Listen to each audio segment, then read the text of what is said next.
Welcome to the latest update program. The topic of discussion is the International Day of Clean Air. The International Day of Clean Air for Blue Skies is commemorated annually on 7th September. It was adopted in 2020 by United Nations General Assembly. It is recognized for the fact that clean air is important for the health and day-to-day lives of people.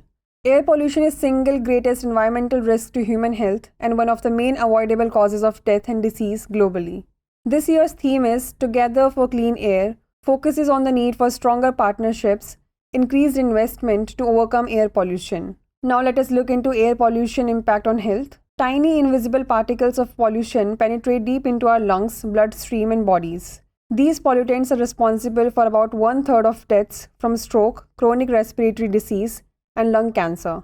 Ground-level ozone produced from the interaction of pollutants in sunlight is also a cause of asthma and chronic respiratory illnesses.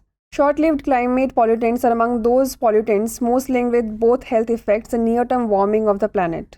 Now let us discuss clean air and sustainable development goals. In the document titled The Future We Want, countries committed to promoting sustainable development policies. This support healthy air quality in the context of sustainable cities and human settlements. Also, the 2030 Agenda for Sustainable Development recognizes that air pollution abatement is important to the attainment of the Sustainable Development Goals.